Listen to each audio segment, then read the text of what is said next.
Hello and welcome to my review of WWE Super ShowDown. This isn't going to end on a positive note, but we'll get there when we get there. I'll start off just by saying I didn't watch this live, and it was only after I started watching the show that I realised there had been a match on the pre-show. On the kickoff show, whatever they call it. So I didn't actually watch the kickoff show match. We saw the highlights briefly. So I'll just skim over that.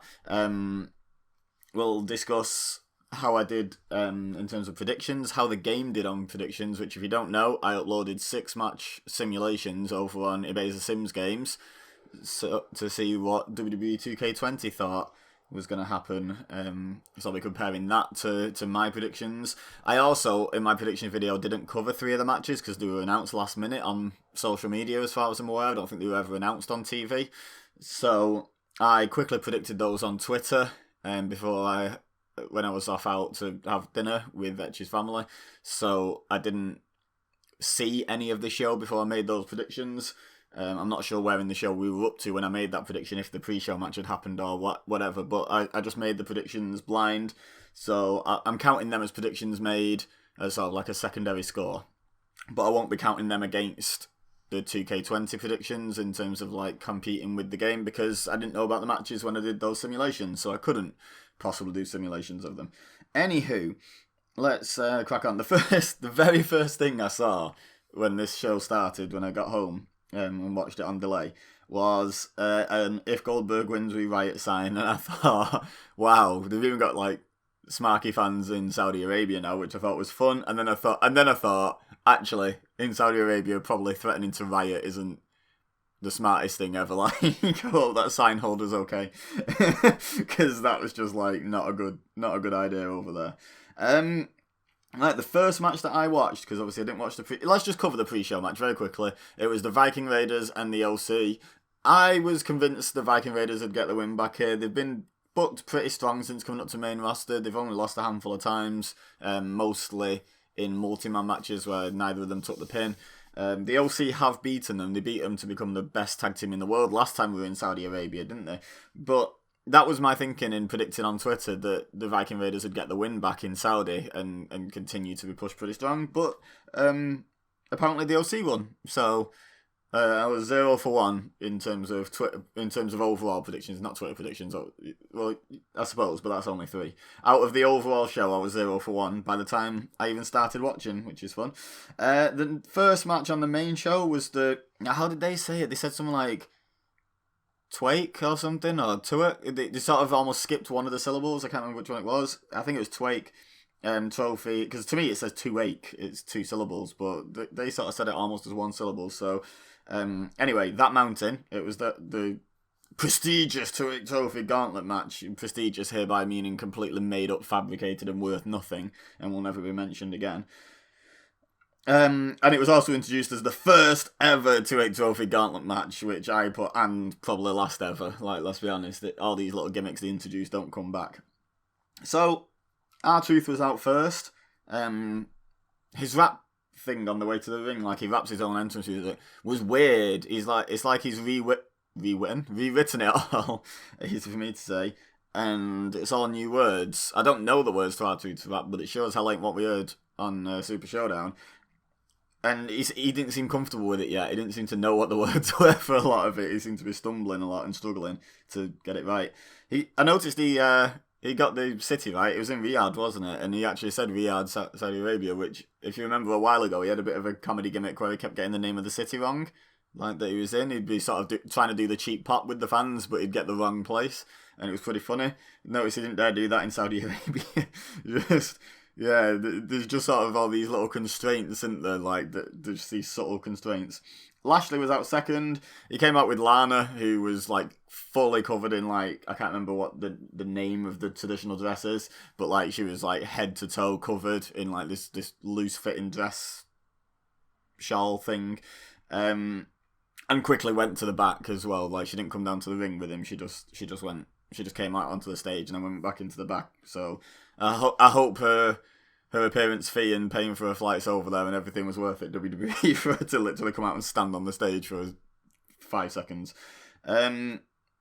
So yeah, it was R-Truth Lashley was the first mini match in the Gauntlet match, and I made my guess at that point. I was like, right, now that we've seen the first two, can we predict how the match is going to go? Not an overall winner, which I've already done a prediction of, but just in general, can I guess how it's going to go?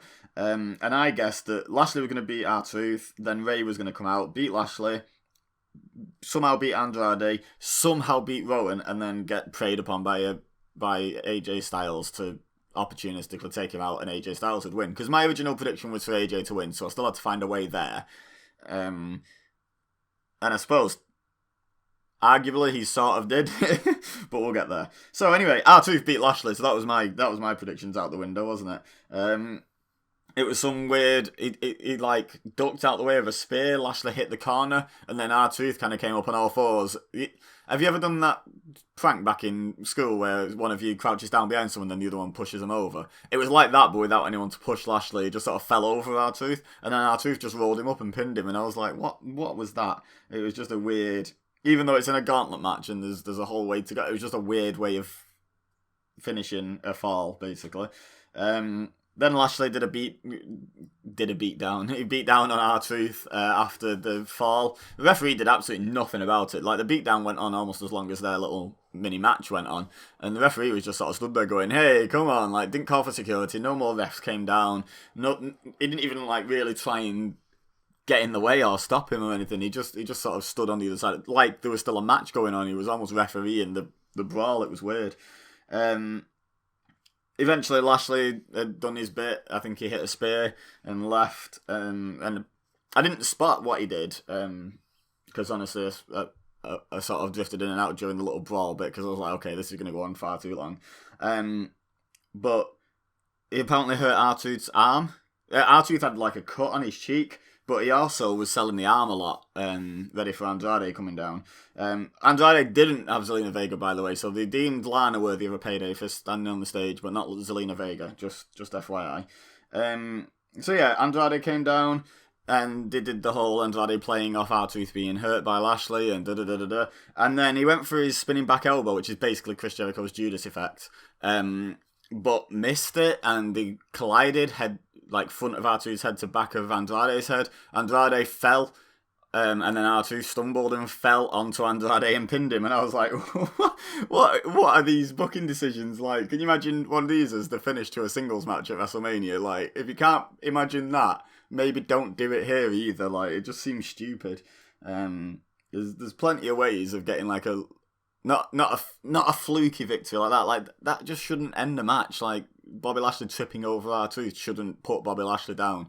It just makes him look stupid. It doesn't make R-Truth look good. It only makes Lashley look bad. And again, the Andrade thing, okay, you could argue, well, have you ever been headbutted in the back of the head? Like, you could legitimately be knocked out. But there's lots of wrestling moves that could legitimately knock people out that they then kick out of it too, all the time. So it's not really a valid argument. It's just weird to have both these guys made to look worse by fluky finishes, because it does nothing for R-Truth. It doesn't make him look good that he's beat these two. It just makes them look bad. So, anyway, R-Truth beat Andrade, I guess, and then Rowan comes out next. I did wonder as he was walking down with his stupid cage gimmick with the cover on it that no one knows what's in it. How did he get it into Saudi Arabia? Like, did he have to show customs? Because surely one of them could leak it onto the internet. Like, what's in Rowan's cage then? Because people now know, you know, like just seemed weird him having that, like, because he couldn't exactly carry it through and be like, no, I'm not showing you what's in here. Like, I don't think that would have gone well for him. So yeah, I did wonder of like the kayfabe logistics of that. Anyway, the match spilled to the outside. The third match, the Rowan versus R-Truth mini match, spilled to the outside. Rowan drop kicked R-Truth into the steel steps where he'd put the cage, and the cage fell off the steps on the other side. So then Rowan checked on the cage and then went mad and hit R-Truth with the steps, and R-Truth won that fall by disqualification. And I was like, oh boy. So R-Truth beat three guys and gained nothing from any of it. Like, it's just such weird booking, because the trick is actually to book it so the winner looks good but the loser doesn't look bad. WWE managed to 3 times in a row, well, twice in a row, and didn't particularly look bad from this, but at least 2 of the 3 falls, they managed to make the winner not look good and make the loser look bad. Like it just, I don't know, they managed to do the exact opposite of what they're meant to do, which I was just baffled by this match, to be honest, by this point. I was like, what are they doing? Oh, and yeah, then there was another post-match beatdown. Rowan decided to beat up R-Truth as well after the match. Then AJ Styles comes out and starts dancing, and the only way I can describe this is like a 40-year-old white man, which is what he is. Like, he was proper dad dancing, trying to mock R-Truth's dancing, but whoo boy, don't give up the day job, AJ. He was mocking R-Truth, and I thought, oh, he's taking too long here. R-Truth's somehow going to get the win here as well. Like, don't do this to AJ Styles of all people. But he did in the end lock in the calf killer and make R-Truth tap out, so it was alright. I guess it got where it was meant to be going eventually. Then, is Ray not cleared or something yet? Because Ray was just shown having been beaten down by the OC backstage. And then AJ's like trying to get the referee to ring the bell and trying to get the timekeeper to ring the bell and the ring announcer to announce him the winner. And then he convinces the referee to do the count out shtick, where if Rey Mysterio doesn't get to the ring by the count of 10, then AJ Styles will be declared the winner, that kind of deal. And then it cuts back to the OC backstage, but now Luke Gallows is on the floor, and then Carl Anderson clearly throws himself off camera and lands, I was going to say next to Luke Gallows, but basically on Luke Gallows and like bounces next to him, and then feet with a trench coat walk onto the shot. That's all you can see because obviously it's focused on those two on the ground, like really zoomed in, and everyone's like ooh. And then when the referee's count gets to like 6 or 7 or something, then suddenly the Undertaker's music starts. Undertaker comes down to the ring. AJ throws a fit. Undertaker hits a choke slam. Does the tombstone finish arm cross pin for some reason. I guess he just wanted to teabag AJ. And the referee counted the pin. And I was like, Undertaker's not in the match.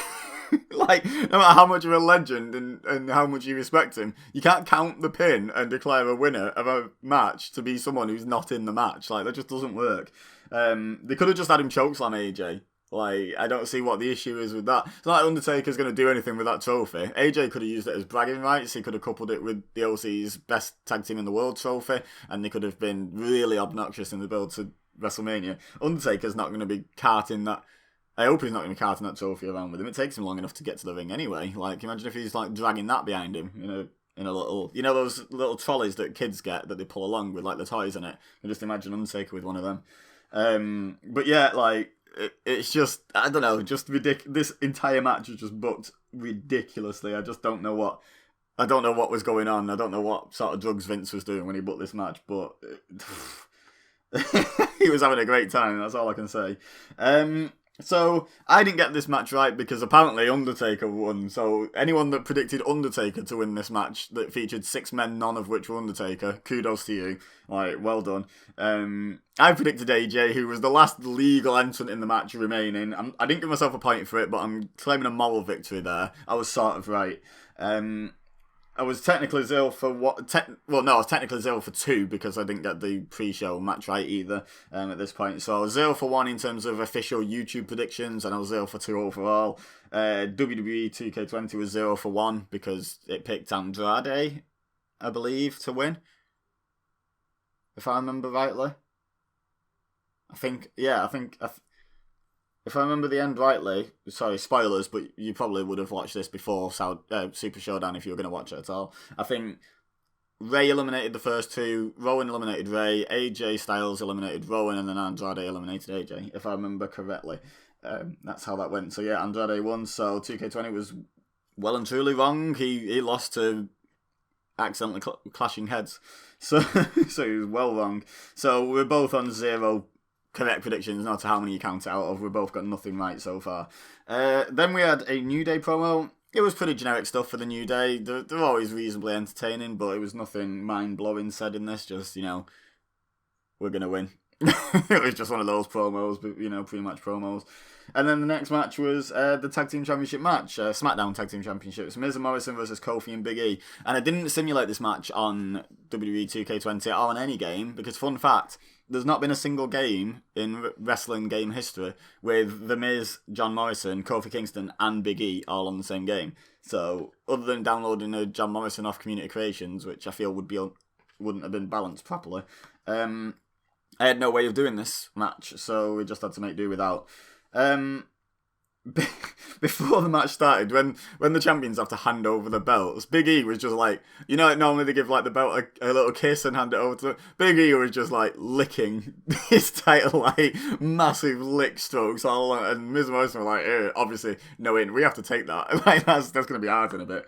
Like you're having that one, no, you're having that one, kind of thing. It was pretty funny though, Big E doing that.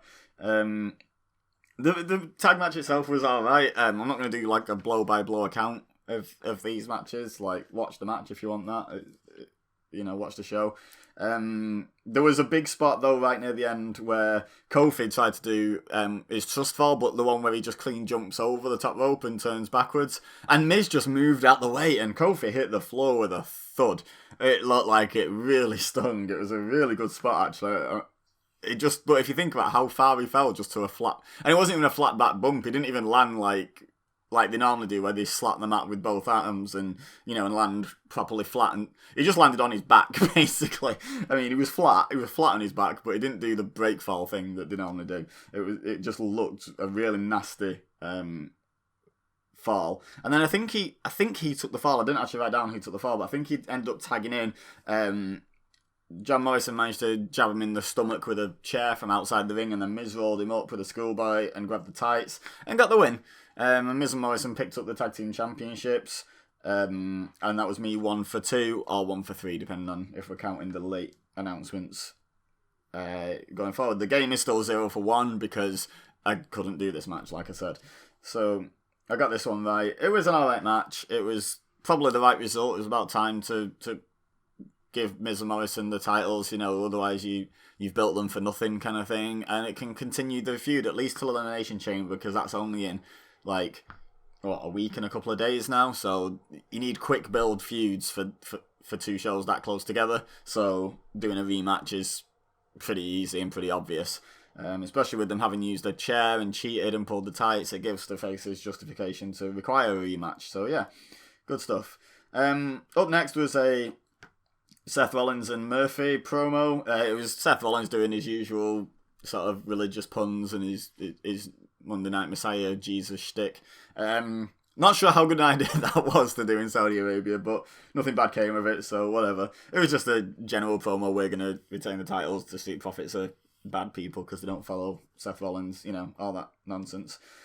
Up next, we had Angel Garza and Humberto Carrillo. Wow, good job pronouncing the name. Carrillo, who... This match was announced late on social media as well, and no one cared. It was an okay match. I wrote it was a good gymnastics display at times. Doesn't make a good wrestling match though. Crowd didn't care, neither did I.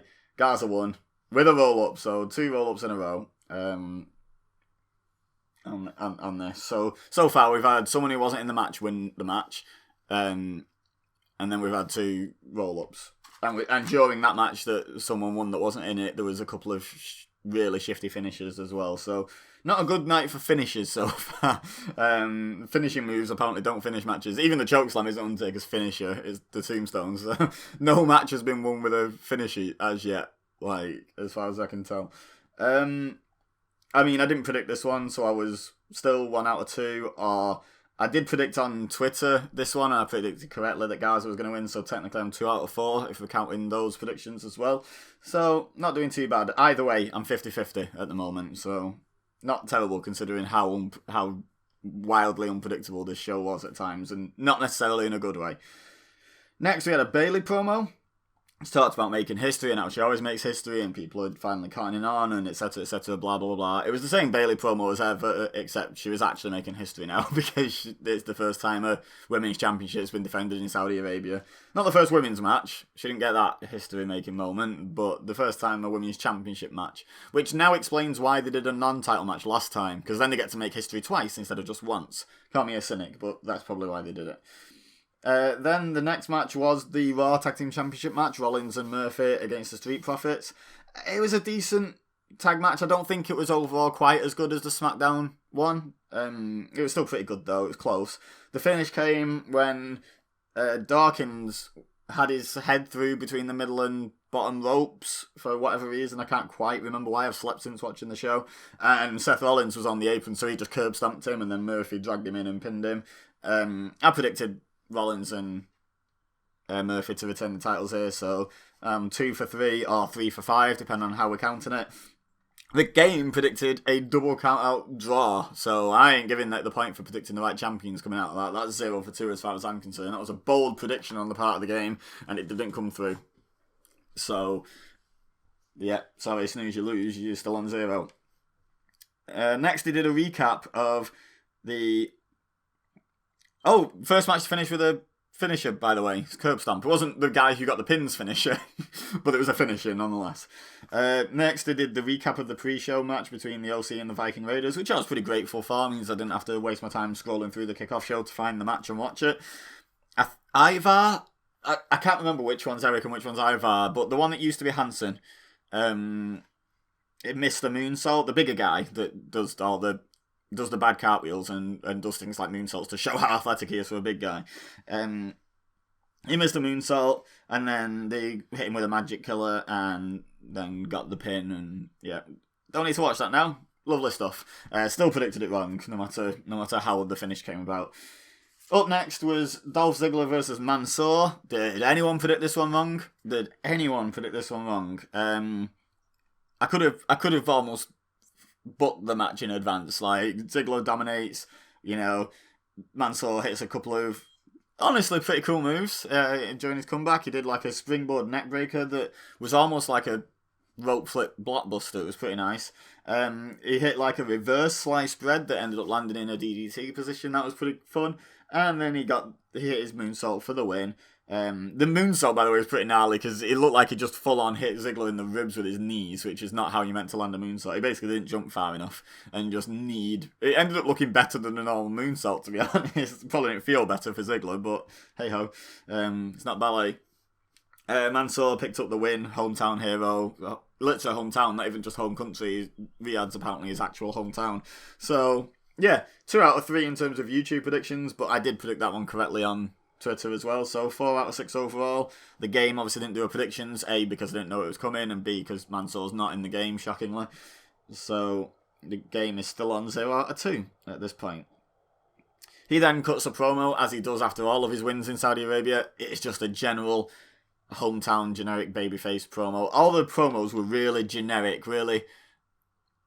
Like, if you showed AI all of Seth Rollins' promos since he started doing the Monday Night Messiah promo, Seth Rollins' promo tonight was what the AI would kick out as the next suggested promo. That running gag of, we fed the Harry Potter books into an AI and it made its own Harry Potter book. This is what's happened all night, is they just fed New Day promos into a machine and it churned out a New Day promo, and that's what they read out. It was all really generic, really non-promo, like, just might as well not have been there. So yeah, he did his hometown, thank everyone for coming, thank everyone for the support, and how he's doing it for them and stuff, and then he went. Next was Lesnar and Ricochet for the WWE title. The video package was, I noticed, pretty long for this, and I actually joked, and I even wrote it down, what's the over-under on the video package against the match? Like, what's the betting that the match is shorter than the video package? I didn't time them, but I guarantee it was. The match was shorter than the video package. It was definitely shorter than the video package plus the entrances, but I'm going to say it was shorter than just the video package. If I remember to, in editing, I'll put the times, I'll find out the times and I'll put them on the screen. If not, someone let me know in the comments if I'm right there, but I'm pretty sure it was. Ricochet came out in trunks, like, instead of tights, instead of full-length tights, he had trunks on. I'm sure Ricochet always wears tights, right? So I wonder what inspired that decision, I'm not sure. But anyway, didn't help him. His magical swimming trunks, he got squashed. He got no offense in at all. He ran in for a dropkick and got swatted out the air. So if half a dropkick counts as offense, then congratulations, he hit half a dropkick. But yeah, he got squashed. He got done in. I think people were expecting more of a match from this. Like, it would have been nice, but isn't what they did. So what can you say? the only two truly predictable matches in the show were back to back, which was the Mansoor and Ziggler match, and then the Lesnar Ricochet match. I suppose the Reigns Corbin match was pretty predictable, so they stuck them all back to back basically. But yeah, I was 3 out of 4 on predictions. Like, what sort of idiot would think that Ricochet was actually going to win that match? Like, can hope and wish, but he ain't going to. Like, it's WrestleMania season. Brock Lesnar's taking the title into WrestleMania. He's already got his feud with Drew McIntyre. Like, it just would make no sense. So I was 3 out of 4, or 5 out of 7. Speaking of what sort of idiot, the game got this right. Somehow, in-game Ricochet actually kicked out of an F5 and then beat Lesnar with a 630 splash, if I remember correctly. So, wow, 2K20. Not a good showing. Not a good showing in the predictions, to be honest. Up next, we had the cage match, Baron Corbin and Roman Reigns. Again, this was obviously the blow-off to the feud. Was Roman Reigns ever going to lose the feud to Corbin? The game thought so. I went 0-4. I did not think so, so I went 4 out of 5, or 6 out of 8, depending on how we're counting at this point. The story of the match was Roman Reigns brought his own chain and padlock in and put the key in his pocket, so he chained the door shut so Corbin couldn't just walk out and leave. But then Reigns made attempts to escape over the top. It makes no sense to have the babyface lock the cage so the heel can't escape and then try and escape himself. But whatever. Corbin eventually got hold of the key, kept rooting around in Reigns' pocket for the key. Let's hope Reigns didn't cut the bottom out of his pocket for Corbin's sake. And he eventually got the key, and then the chain came into play. And the finish came with a Superman punch with the chain wrapped around the fist from Roman Reigns and got the pin. And just want to point out, again, not a finisher. The Superman punch is not Roman Reigns' finisher, the spear is. So only assuming the moonsault is actually Mansoor's finisher, so far only 3 matches have finished with a finisher on the main show, which is pretty crazy considering we're 7 matches in. Pretty mad. And the first match had 5 falls. And I don't think any of them were hardly with finishers. Anyway, so I'm doing pretty well. I'm 4 predictions out of 5, 6 out of 8. WWE not doing so well the game, 0 out of 4. Anywho, next match was the Women's Championship match. SmackDown Women's Championship. Bayley against Naomi. I feel like this was fairly predictable. If this had been at WrestleMania, I think I said this in the predictions, this would be less predictable. But the fact that they fast-tracked it to Super Showdown means they have something else in mind for Bayley at WrestleMania in my mind. Like, they already... I think Sasha. I think it's Sasha. I think that's the plan for Bayley at WrestleMania. Not sure how they're going to turn Sasha face. Like, she just... Well, I know how they're going to turn Sasha face. They'll turn her on Bayley, but I don't know. It just feels forced. I wish they hadn't cut Bayley's hair, because Bayley could do with turning back face. I don't like. I know you're not meant to like a heel, but I don't mean like as in think she's a good person. I don't enjoy the heel work. I don't think she's that well suited to be a heel. I think she's just super suited to be a babyface. But she's got the Karen haircut now, so she's stuck for a while. Anyway. What she needs, unfortunately, is a nice long injury where she can grow her hair out in the meantime, come back with the ponytail. So, yeah, good luck with that one, Bayley. Now, the finish to this match, the match itself was okay. It was back and forth. I don't rate Naomi that highly as a wrestler. She's a good athlete. She's an impressive athlete. I don't think she's a good wrestler. I think Bayley is a good wrestler, but I think she quite often needs someone else good to really bring her best out. She can't carry a match, necessarily. But she can more than carry her weight in a really good match. We've seen 2 good wrestlers, if that makes sense. She's sort of at that level. So the match was okay. Bayley, in the end, trapped Naomi's foot. She got her in like a cross-legged, kind of folding the legs up behind her back kind of situation. But then she trapped, because they both had to wear like a baggy shirt over like a full bodysuit, because, Saudi Arabia. She trapped Naomi's foot in the back of her t-shirt and like wedged it in there. And then like just grabbed her head and slammed it into the mat, basically. Like, I don't know how else to describe it. And then got the pin, which, is that Bayley's new finisher? Because if it is, I guess it counts as a finisher pin. I'm assuming the foot trapped in a t-shirt thing isn't mandatory, because then you can just beat Bayley by not wearing a t-shirt. But, yeah, she got the pin. I predicted Bayley to win. I'm 5 out of 6 or 7 out of 9 at this point. 2K20 actually predicted this one correctly. Woo! So get us off the marks. What's the expression? Off the start line. I don't know. I can't think what the expression is, but saves itself from a 0 predictions score by getting 1 out of 5 at this point. And it's on to the main event, which is what I'm really wanting to talk about. Not for long, because there's not very much to say. I wrote before the match started that I was dreading this one. I just had a bad feeling. I predicted The Fiend. I wanted The Fiend. I was not confident in that prediction. Someone even asked me on Facebook, and I said, I hope The Fiend wins, but I don't have any faith in WWE to do the right thing, like, at all. And I was right to not have faith. And the next sentence I wrote is, and that's why. So, Goldberg, I can do play-by-play on this match just to save you watching it. Goldberg hit a spear, a short-range spear off the bell. And the Fiend kicked out at 1. And then Goldberg was sat there, and then Fiend sits up and grabs the mandible claw on Goldberg. Goldberg eventually fights out of it. I can't exactly remember how. I think he pushed him back into the corner or something. And then hit 3 spears. And then the Fiend kicked out at 2 and sat up again and grabbed the mandible claw. And then Goldberg like headbutted him and elbowed him and dropped him to a knee. And then hit the... I was going to say worst jackhammer of all time, but no, let's not forget the one against Undertaker. The second worst jackhammer of all time. And got the pin. And that was it. That was the match. And that was what all this Fiend character work, all the work Bray Wyatt put into the character to even get it debuted, and all the work he put into the vignettes, and then all the people they've sacrificed. You know, they fed Finn Balor, they fed Seth Rollins, one of their golden boys, to the Fiend. They fed Daniel Bryan, they fed The Miz to the Fiend. Like, all these top stars that have all held a top level championship, they fed to the Fiend to build him up to the point where someone who needs the rub can beat him, and it'll be a huge deal. And instead they gave it Goldberg. They gave it to a 50-odd-year-old man who's here for the payday and the WrestleMania payday, and then he's off again. Like, it's just ridiculous. It's just it's one of the worst booking decisions I can remember recently from WWE. It's really frustrating. I don't know what else to say. I know where they're going with this tonight on SmackDown. It's either going to be Roman Reigns or John Cena challenging Goldberg. And the idea is, oh, well, people will be upset that Goldberg beat The Fiend, so they'll be behind probably Reigns beating Goldberg at WrestleMania. But just no one wanted that.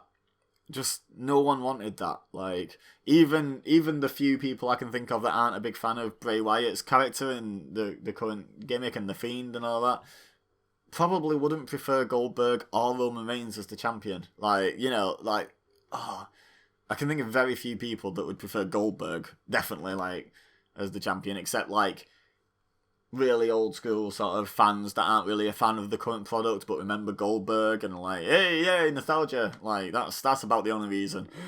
If you've not been watching, you might prefer Goldberg over The Fiend. Like, and then Reigns has more fans now than he did, you know, before the whole going off with cancer thing, because obviously, you know, that humanized him to a lot of people and made them realize that maybe don't treat him like that. But all the same, I think most people would still rather The Fiend were champion than Roman Reigns coming out of WrestleMania. Like, I put that's all I put. And then I put, where did the blue belt come from? The Fiend brought down his little Fiend face belt, but then when Goldberg won, the referee just produced the blue Universal Championship and gave it to Goldberg. Like, talk about knowing the outcome before it happened. Like, someone brought the other belt with them because they knew Goldberg was going to win. Like, they've never given the blue belt to the Fiend when he's retained. Like, been like, oh yeah, we had this at ringside as well for you. This is your other belt. Like, where did that come from? So, Goldberg was celebrating on the turnbuckle. The Fiend got up and was stood behind Goldberg staring at him. And then the lights went out, and then when they came back on, he was gone. And the commentary said something like that, and just like that, the Fiend is gone. And I thought, oh, is that it? Like, that might be the end of the experiment. Maybe Bray Wyatt can be off for another year and get repackaged again and pushed only to get his push crushed by one of Vince's boys. Like, you know, remember his WWE title run that Randy Orton ended really unceremoniously at WrestleMania? Yeah, it's just that again. Like, it's just that again. Genuinely gutted about the result of that match. Like, The Fiend has been like one of the only interesting characters, one of the only interesting things about main roster WWE of the last 6 months. One of the only really truly intriguing aspects of it that have kept me coming back. And I'm not being that guy saying, "Oh, I'm going to cancel the network, I'm not watching anymore." I will watch. I'll watch WrestleMania. I know I will. I'll probably watch Elimination Chamber. That's fine, you know, like. But it's just really disheartening. Like, this year I've got into a lot more New Japan. I've been enjoying, since the war started, watching NXT, and to an extent AEW as well. I'm not the world's biggest AEW fan, but I have been watching, and I have been enjoying more than I've not been, put it that way. I don't think any of those, NXT, AEW, or New Japan, have at all pulled something where I thought, what the hell was that? Like, what was that? Like, an example, NXT, I wanted Ciampa to beat Adam Cole. I love Tommaso Ciampa. I think he's brilliant. When he didn't, I immediately understood why, and why they made that decision, and I got why they were still going with Adam Cole, and this just left me feeling really sort of confused, I guess. I was just sat there like, I semi-joked about having no faith in WWE doing the right thing, but they proved me right again. Don't have faith in WWE to do the right thing. It's just, I don't understand. In New Japan, like, I really wanted Ibushi to beat Okada, because, and this was a mid-match feeling where when he started going like deadpan face and started just closed fist punching him, and which is something that never happens in New Japan. I was like, oh my god, he needs to win this match now. And then when he didn't, I was a bit gutted, but I was like, yeah, but it's Okada. And then he lost to Naito the next night, and I was like, yeah, they needed Okada to take that loss. It meant more than if Ibushi took it, and blah blah blah. I got it. I did. You know, like, I got it. It all made sense by the end of the night. By the end of the show, like, Wrestle Kingdom was a 2-day show, so by the end of the full Wrestle Kingdom show, it all made sense. Okada had put Naito over. Naito had his new feud with Kenta. All was right with the world. Everything was fine. By the end of this show, all was not right with the world. This was just nonsense. And I just don't know what else to add to that. Let me know what you thought of the show in the comments. I'm especially intrigued to hear your thoughts on the main event. But anything in general about the show, let me know what you thought. Leave a like. Subscribe if you're new here, and share with your friends if you think they would enjoy me moaning about WWE again. But it's one of those where I do try and give the benefit of the doubt. I do try and enjoy as much of it as I can. This show, even like the start, I was saying it doesn't make any sense. I was still sort of enjoying the stupidity to an extent. I was just like, oh, this is just daft. Like, it's just silly. It's not offensive. It's just silly. The ending wasn't silly. It was stupid. And there's a big bold line between the two, as far as I'm concerned. It's a big difference. So, yeah. Anyway, yeah. What was I saying? Check out the description for my other channels, my social media, my Patreon. You can support me for just $1 per calendar month, for just 1/10 of the WWE network, and I promise I will never book Goldberg to beat The Fiend. So I'm definitely worth the money just for that alone. But for now, all I have left to say is thank you very much for watching. As always, I've been EBEZA, you've been amazing, and I'll see you next time.